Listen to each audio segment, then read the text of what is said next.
सल्ले अला नबीना सल्ले अला मुहम्मदिन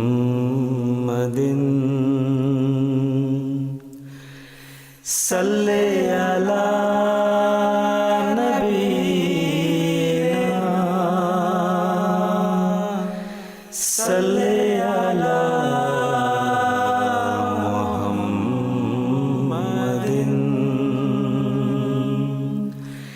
सल्ले अला हबीबिना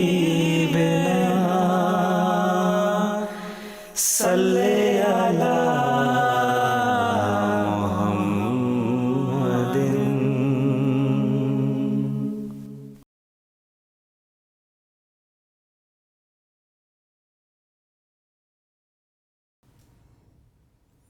Asyhadu an la ilaha illallah wahdahu la syarikalah wa asyhadu anna Muhammadan abduhu wa rasuluh.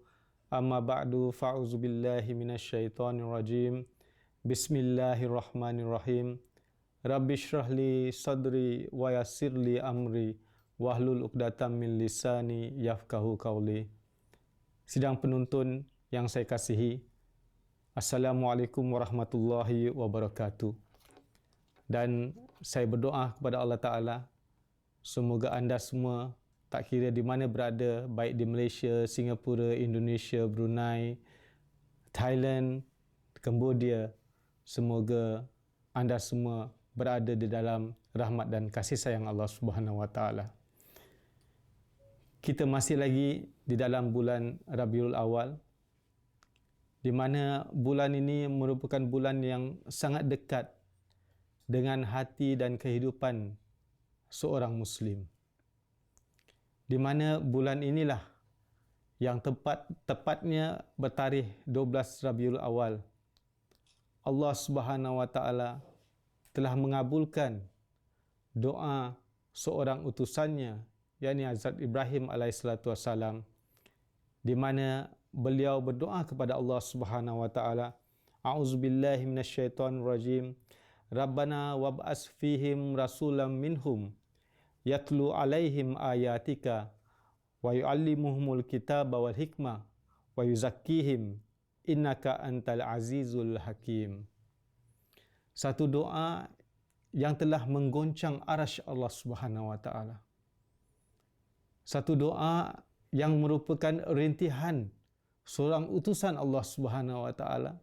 Semoga Allah Ta'ala mengutus seorang insan yang sempurna dari segala segi, dari kalangan orang-orang ini, dari kalangan kaum ini, dari kalangan keturunan beliau, yang akan membacakan ayat-ayat Allah Ta'ala, yang akan mengajarkan hikmah dan kitab Allah Ta'ala, dan akan mensucikan mereka. Hasil daripada doa yang dipanjatkan oleh Hazrat Ibrahim alaihissalam, tepatnya pada 12 Rabiul Awal, Allah Subhanahu Wa Ta'ala telah menjawab doa beliau dengan diutusnya insan yang kamil, insan yang sempurna, iaitu Muhammad Mustafa sallallahu alaihi wasallam, di mana kedatangan beliau telah dikhabar ghaibkan oleh Allah Subhanahu Wa Ta'ala di dalam kitab-kitab terdahulu selain daripada Al-Quran. Dan pengutusan beliau bukanlah untuk sesuatu kaum tertentu atau satu zaman yang tertentu, tetapi pengutusan Muhammad Mustafa sallallahu alaihi wasallam seperti mana Allah Subhanahu Wa Ta'ala berfirman di dalam surah Al-Anbiya ayat 108, "Wa ma arsalnaka illa rahmatan lil alamin." Yakni, dan tidaklah kami utus engkau wahai Muhammad sallallahu alaihi wasallam kecuali sebagai rahmat bagi sekalian alam. Seluruh makhluk Allah Subhanahu Wa Ta'ala tercakup di dalam itu. Kedatangan Nabi Muhammad sallallahu alaihi wasallam merupakan rahmat bagi sekalian makhluk. Apakah itu bernama manusia, haiwan, tumbuh-tumbuhan dan sebagainya. Kedatangan Muhammad Mustafa sallallahu alaihi wasallam adalah rahmat bagi mereka semua. Di dalam surah As-Saba ayat 29 Allah Subhanahu wa taala berfirman lagi, "Wa ma arsalnaka illa kafatan lin-nasi basyiran wa nazira walakinna aksaran nasi la ya'lamun."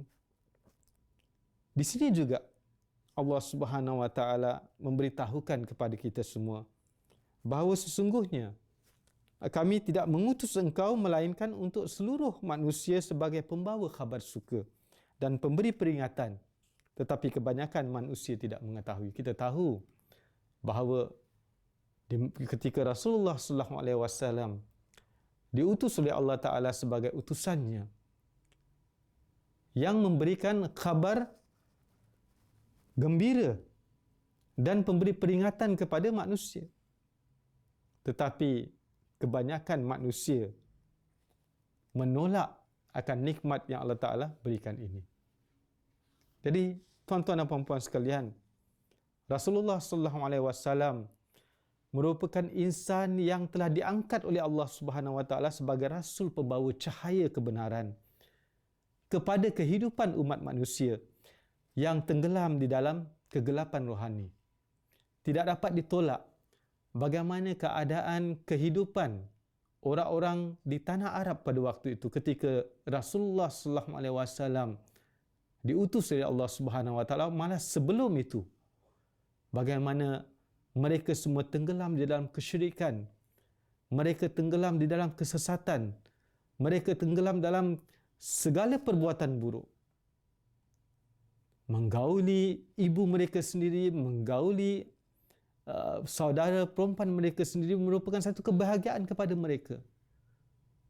Minuman keras mereka minum bagaikan minum air sekarang ini, air putih yang kita minum, begitulah mereka meminum minuman keras. Begitu tenggelam sekali mereka di dalam kesesatan. Begitu tenggelam sekali mereka di dalam akhlak-akhlak yang sangat buruk dan sangat keji. Tetapi Allah Subhanahu Wa Taala tidak mahu membiarkan umatnya ini tenggelam di dalam kesesatan terus-menerus. Maka menjawab kepada doa yang dipanjatkan oleh Hazrat Ibrahim alaihissalam, Allah Ta'ala telah mengutus Rasulullah SAW sebagai pembawa cahaya, sebagai pembawa khabar suka kepada umat manusia yang waktu itu seperti mana saya katakan tadi, tenggelam di dalam kesesatan. Namun, di tanah besar Arab yang tandus dan dikelilingi bukit bukau, tidak siapa yang tahu nasib seorang insan yang lahir tanpa bapa. Kerana kita tahu sebelum Rasulullah sallallahu alaihi wasallam dilahirkan ke dunia ini, bapa beliau telah pun wafat. Kemudian setelah beliau lahir, ibu beliau pun beberapa tahun selepas itu wafat. Kemudian dijagalah oleh datuk beliau. Kemudian datuk beliau pun wafat, kemudian dijaga oleh pakcik beliau. Seolah-olah beliau ini, pendidikan beliau, tarbiyat beliau ini nampak daripada mata kasar kita seolah-olah tidak sempurna. Tetapi yakinlah, kedatangan beliau ini bukan satu kedatangan yang sia-sia, tidak. Tetapi kedatangan beliau telah dipersiapkan oleh Allah Subhanahu Wa Taala. Seperti mana Allah Subhanahu Wa Taala berfirman di dalam surah An-Nur, di mana Allah Subhanahu Wa Taala menggambarkan bahawa beliau ini bagaikan nurun ala nur. Beliau ini adalah cahaya di atas cahaya. Wujud beliau ini dibimbing, ditarbiyah oleh Allah Subhanahu Wa Taala sendiri. Sehingga kan beliau menjadi refleksi, pantulan daripada sifat-sifat Allah Subhanahu Wa Taala. Walaupun seperti mana saya katakan tadi, dari kecil beliau hidup dalam keadaan yatim, kemudian yatim piatu. Tarbiyat beliau seolah-olah tidak terjamin. Tetapi seperti mana Allah Subhanahu wa taala juga berfirman di dalam surah Al-Maidah ayat 68, bahwa Allah Subhanahu wa taala berfirman, wallahu ya'simuka minan nas. Bahwa Allah Taala akan melindungi engkau wahai Muhammad sallallahu alaihi wasallam dari manusia. Manusia yang mana? Manusia yang tidak beriman. Jadi memang pengutusan Rasulullah sallallahu alaihi wasallam sejak dari kecil lagi telah dipelihara oleh Allah Subhanahu wa taala. Kemudian beliau dibimbing oleh nur Allah Subhanahu wa taala sehingga kan digambarkan ayat yang baru saya tilawatkan tadi, bahawa nurun ala nur. Beliau adalah cahaya di atas cahaya. Cahaya Allah Ta'ala telah membimbing, mentarbiah Rasulullah SAW sehingga pada akhirnya beliau menjadi pantulan dari nur cahaya Allah Ta'ala, yang dengan itu beliau SAW telah mengangkat nilai-nilai manusiawi. Di dalam surah At-Taubah ayat 128, Allah Subhanahu wa taala berfirman, laqad ja'akum rasulun min anfusikum azizun 'alaihi ma'anittum harisun 'alaikum bil mu'minina raufur rahim. Satu sifat yang sangat terpuji yang dimiliki oleh Rasulullah sallallahu alaihi wasallam, bahawa sesungguhnya telah datang kepadamu seorang rasul dari antaramu. Berat dirasakannya apa yang menyusahkan kamu.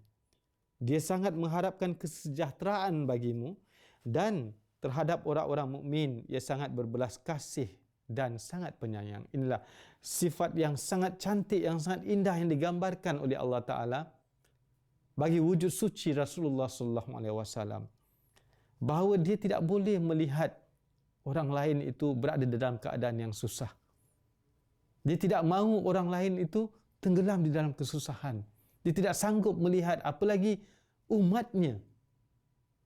Dan beliau sangat berkasih sayang, sangat penyayang kepada umat manusia.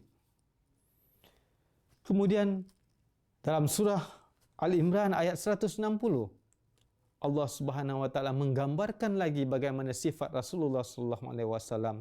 Fabima rahmatin minallahi lintalahum.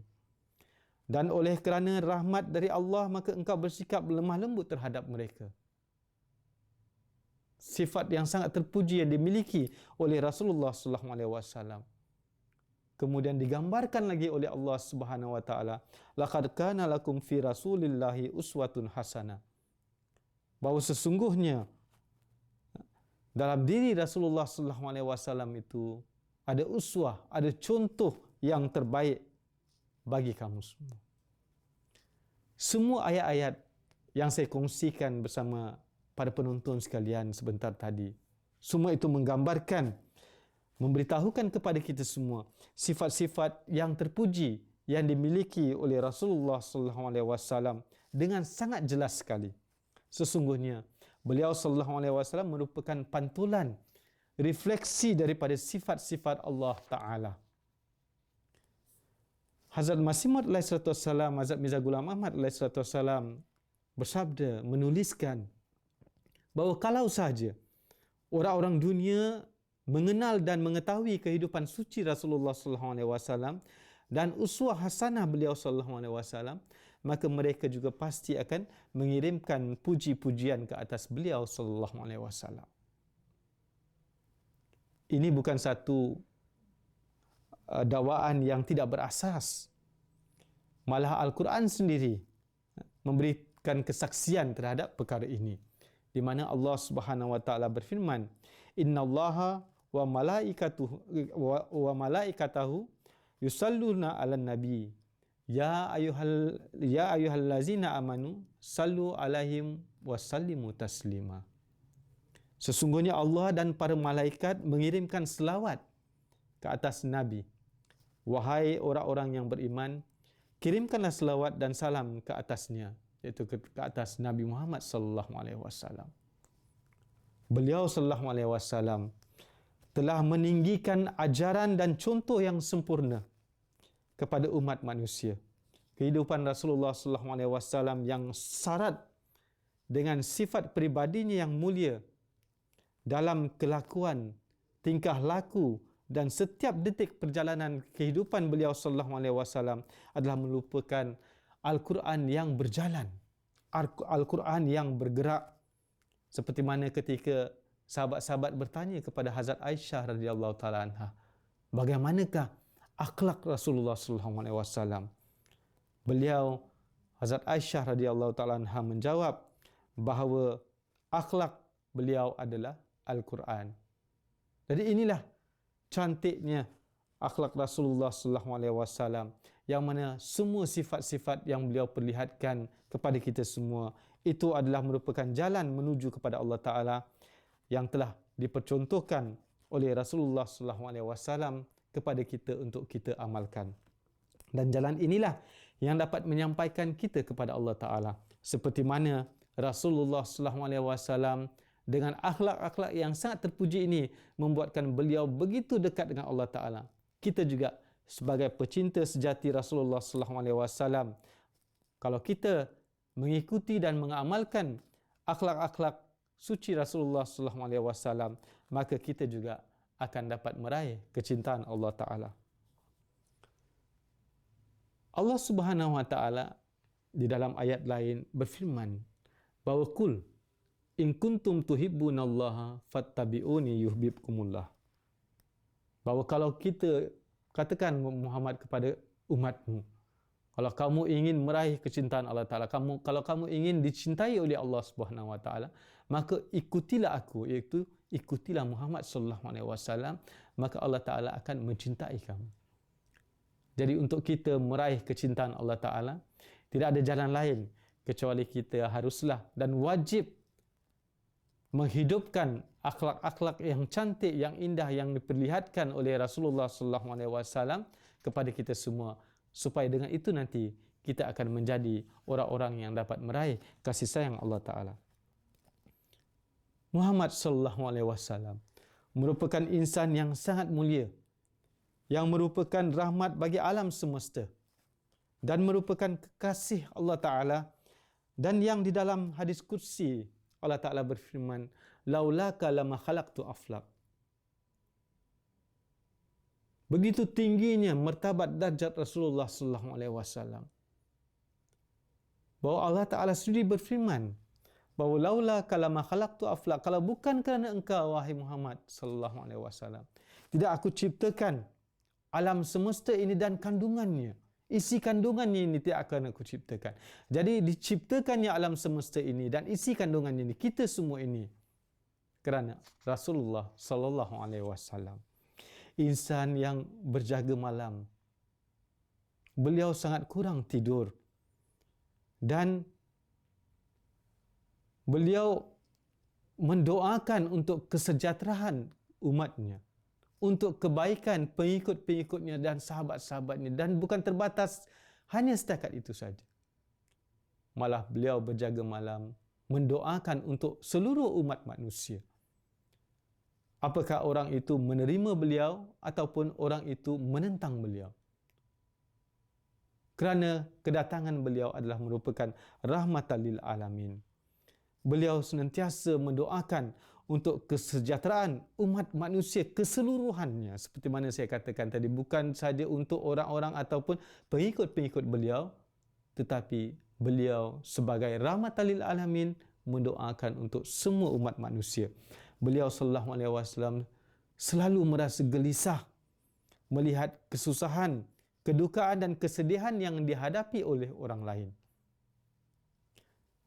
Tuhan telah berfirman kepadanya, kenapa engkau meletakkan diri sendiri dalam kesusahan hanya disebabkan orang-orang itu tidak mengenal pencipta mereka?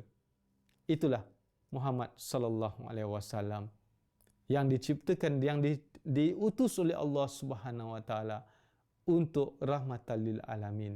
Yang bukan, kalau bukan kerana beliau sallallahu alaihi wasallam, maka dunia ini tidak terwujud. Oleh itu, wujud Rasulullah sallallahu alaihi wasallam, sirah dan sunnahnya tetap dari dulu, sekarang dan akan datang sentiasa relevan.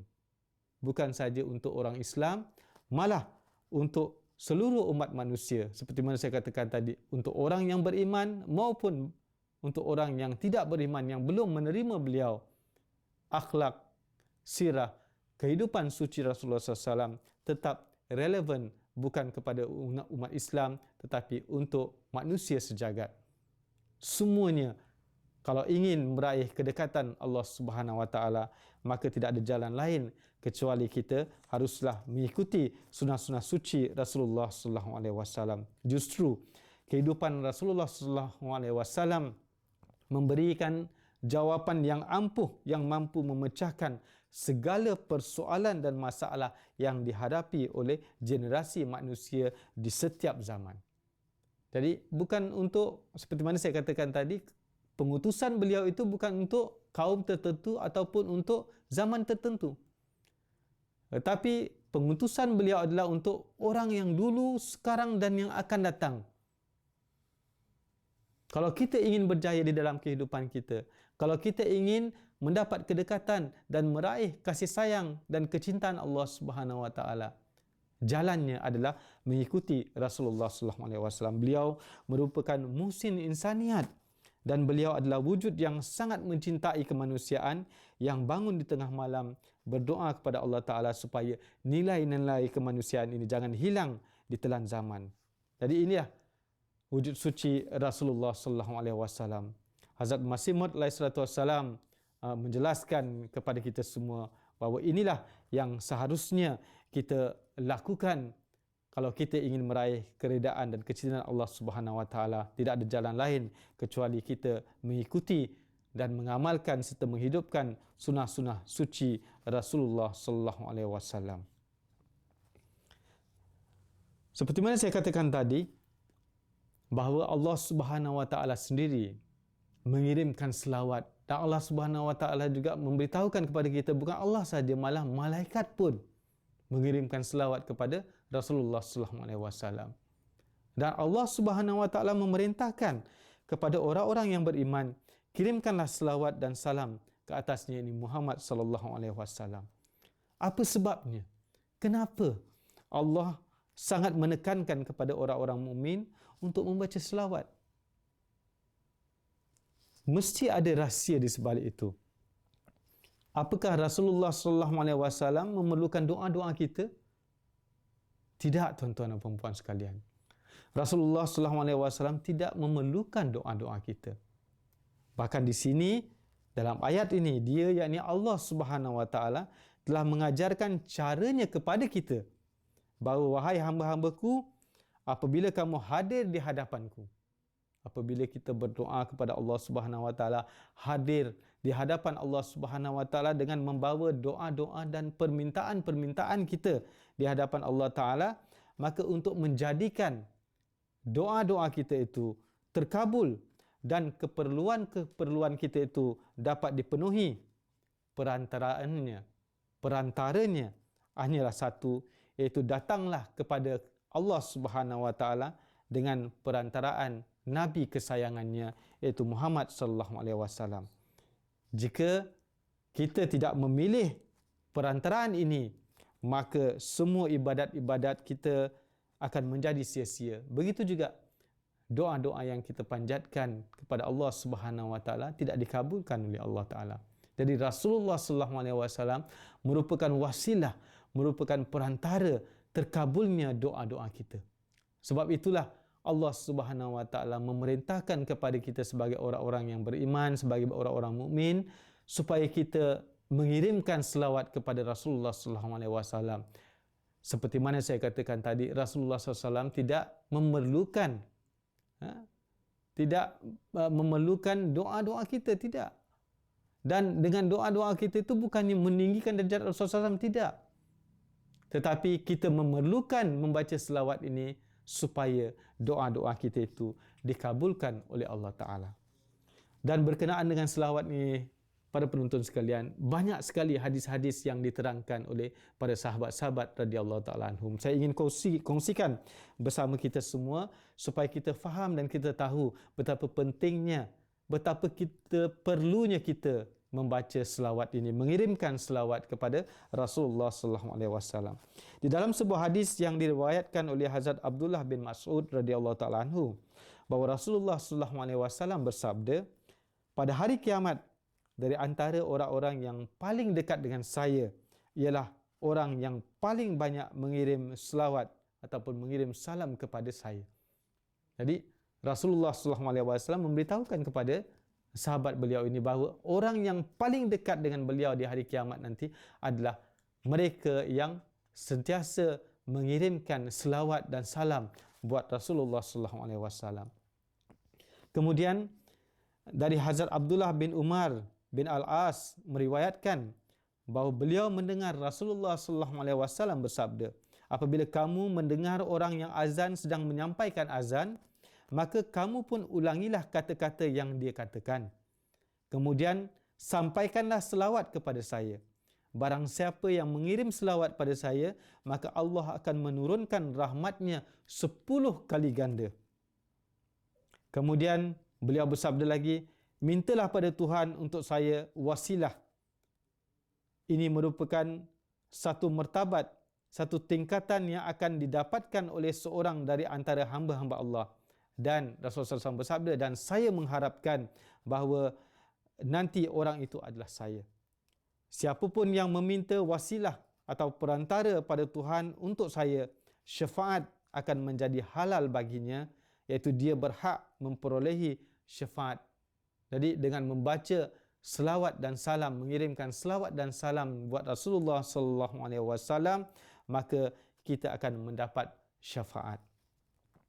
Dari ini jelas kepada kita bahawa jika kita menginginkan kurnia-kurnia Allah Ta'ala, rahmat-rahmatnya dan ampunan-ampunannya, maka itu hanya akan dapat kita raih melalui Rasulullah SAW, dan ini adalah merupakan satu kebaikan dari sekian banyak kebaikan-kebaikan beliau SAW kepada kita semua, bahawa metod atau cara beliau ajarkan kepada kita untuk meraih ataupun untuk terkabulnya doa-doa yang kita panjatkan kepada Allah Subhanahu Wa Taala adalah melalui pengiriman selawat kepada Rasulullah sallallahu alaihi wasallam. Kemudian satu hadis lagi yang diriwayatkan oleh Hazrat Abu Hurairah radhiyallahu taala anhu, bahawa Rasulullah sallallahu alaihi wasallam bersabda, sentiasa kirimlah selawat ataupun salam sejahtera kepada saya. Kamu mengirim selawat, pengiriman selawatmu kepada saya merupakan perantara untuk kesucian kamu dan kemajuan kamu sendiri. Jadi balik kepada perkara yang saya ungkapkan di sebelum ini, bahawa Rasulullah SAW tidak memerlukan selawat dan doa-doa kita. Tidak. Tetapi kita yang memerlukan untuk supaya kita maju di dalam kesucian kita. Jadi kita dituntut untuk membaca selawat, mengirim selawat dan salam untuk Rasulullah SAW dan kaum kerabat beliau. Kemudian diriwayatkan oleh Hazrat Anas radhiyallahu taala anhu bahawa Rasulullah SAW bersabda, perbanyakkanlah mengirim selawat pada saya, sebab mengirim selawat pada saya merupakan satu kafarah untuk kamu. Siapa yang mengirim selawat satu kali kepada saya, maka Allah akan mengirim 10 rahmat kepadanya. Lihat betapa besarnya faedah yang akan kita perolehi apabila kita membaca selawat untuk Rasulullah SAW. Tuan-tuan, puan-puan sedang penonton yang dirahmati Allah, kita sebagai manusia, kita ini terbentuk dari banyak kelemahan-kelemahan, seperti mana Allah Ta'ala berfirman, khuliqal insana da'ifa, bahawa Allah Ta'ala itu telah menciptakan manusia ini dalam keadaan yang lemah, dan kita banyak melakukan kesalahan-kesalahan. Jika tidak ada kurnia Allah, maka tidak diketahui apa perlakuan yang akan kita perolehi di akhirat nanti. Maka metod atau cara untuk menurunkan kurnia-kurnia dan menarik kurnia-kurnia Allah Subhanahu Wa Taala kepada kita semua, jalannya adalah mengirimkan selawat buat Rasulullah sallallahu alaihi wasallam. Perantaranya adalah Rasulullah sallallahu alaihi wasallam. Perantaranya turunnya rahmat dan kasih sayang serta kurnia Allah Subhanahu Wa Taala dan terkabulnya doa-doa kita adalah selawat kepada Rasulullah sallallahu alaihi wasallam. Jadi tuan-tuan dan puan-puan sekalian, banyak sekali hadis-hadis berkenaan dengan faedah-faedah yang dapat kita perolehi, yang dapat kita raih apabila kita banyak membaca selawat buat Rasulullah sallallahu alaihi wasallam. Satu lagi hadis yang ingin saya kongsi bersama para penonton sekalian, di mana hadis ini diriwayatkan oleh Hazrat Anas bin Malik radhiyallahu taala anhu, bahawa Rasulullah sallallahu alaihi wasallam bersabda, orang yang paling terlindung dan mendapat keselamatan dari bahaya-bahaya dan dari saat-saat yang mengerikan pada hari kiamat dari antara kamu semua adalah mereka yang paling banyak mengirim selawat buat saya. Jadi Rasulullah SAW memberitahukan kepada kita semua bahawa kalau kita ingin terlindung daripada kesulitan-kesulitan, daripada mara bahaya, maka berbanyakkanlah kita membaca selawat buat Rasulullah SAW. Kemudian hadis yang terakhir yang ingin saya kongsi bersama para penonton sekalian berkenaan dengan selawat ini, di mana Hazrat Umar bin Khattab radhiyallahu taala anhu bersabda bahawa doa terhenti di antara langit dan bumi, dan selama tidak mengirim selawat pada Nabi kita sallallahu alaihi wasallam, maka tidak akan ada bahagian yang akan ke atas untuk dipersembahkan di hadapan Allah Taala. Jadi berbalik kepada tadi, terkabulnya doa adalah dengan kita banyak membaca selawat dan salam untuk Rasulullah SAW. Sebab itulah dalam kita memanjatkan doa kepada Allah Ta'ala, pertama sekali kita dituntut untuk membaca, ini metod yang harus kita amalkan, cara yang harus kita amalkan apabila kita membaca doa, memohon kepada Allah Subhanahu Wa Ta'ala. Pertama sekali kita membaca surah Al-Fatihah, kemudian kita membaca selawat untuk Rasulullah sallallahu alaihi wasallam. Allahumma salli ala Muhammad wa ala ali Muhammad kama shallaita ala Ibrahim wa ala ali Ibrahim innaka Hamidun Majid. Allahumma barik ala Muhammad wa ala ali Muhammad kama barakta ala Ibrahim wa ala ali Ibrahim innaka Hamidun Majid. Barulah kita baca doa-doa yang ataupun permohonan-permohonan kita yang kita ingin minta kepada Allah Subhanahu wa taala. Barulah doa itu akan dikabulkan oleh Allah Ta'ala. Seperti mana Hazrat Umar bin Khattab bersabda tadi bahawa doa terhenti di antara langit dan bumi selama tidak mengirimkan selawat pada Nabi kita Muhammad sallallahu alaihi wasallam. Jadi kalau kita ingin doa-doa kita dikabulkan oleh Allah Ta'ala, maka kita hendaklah menyertakan doa-doa itu dengan selawat buat Rasulullah sallallahu alaihi wasallam beserta kaum kerabat beliau.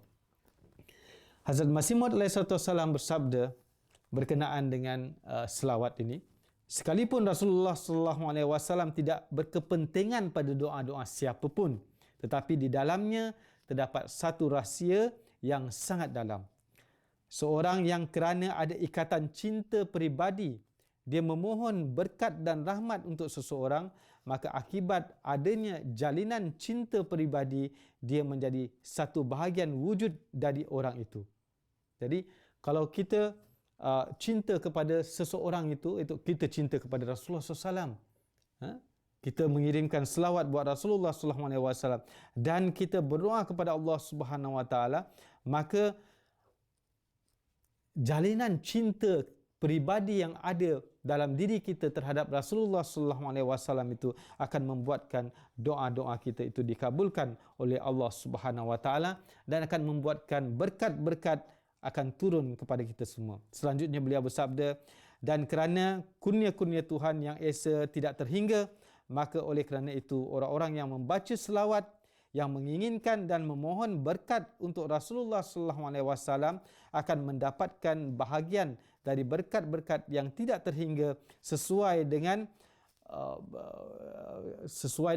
semangat yang ada di dalam hatinya masing-masing. Tetapi berkat-berkat ini sangat jarang lahir tanpa adanya semangat kerohanian dan cinta sejati. Jadi kalau kita ingin menarik kurnia dan kasih sayang Allah Ta'ala, jalinkanlah, hidupkanlah kecintaan kita dengan Rasulullah SAW dengan perbanyakkan kita membaca selawat buat Rasulullah SAW. Di dalam apa yang saya sampaikan tadi dalam tulisan itu, jelas bagi kita bahawa betapa pentingnya kita membaca selawat. Pertama, apa yang beliau terangkan itu ataupun beliau sabdakan itu Hazrat Masih Maud SAW, menasihatkan kepada kita semua bahawa kamu ingatlah bahawa Rasulullah SAW tidak memerlukan doa-doa kamu. Janganlah menyangka bahawa hanya dengan bacaan selawat kamu, martabat Rasulullah SAW akan menjadi tinggi. Tidak. Sebelumnya pun beliau SAW merupakan wujud yang paling tinggi. Seperti mana tadi pun saya dah kongsi bersama tuan-tuan dan puan-puan sekalian, laula kalama khalaqtu aflaq. Menggambarkan betapa tingginya martabat Rasulullah SAW. Kalau bukan kerana engkau, wahai Muhammad, aku, yakni Allah Ta'ala, tidak menciptakan alam semesta dan isi kandungannya ini. Tetapi kita membaca selawat supaya dengan selawat itu akan menarik kasih sayang, berkat-berkat dan kurnia-kurnia Allah Subhanahu Wa Ta'ala. Nah, apakah selawat itu, tuan-tuan dan puan-puan sekalian? Selawat itu ialah alat untuk menggerakkan arsy Rasulullah SAW yang dari mana memancar aliran-aliran nur ini. Ini sabda Hazrat Masih Maud alaihi salatu wassalam, di mana beliau menerangkan kepada kita apakah sebenarnya selawat itu.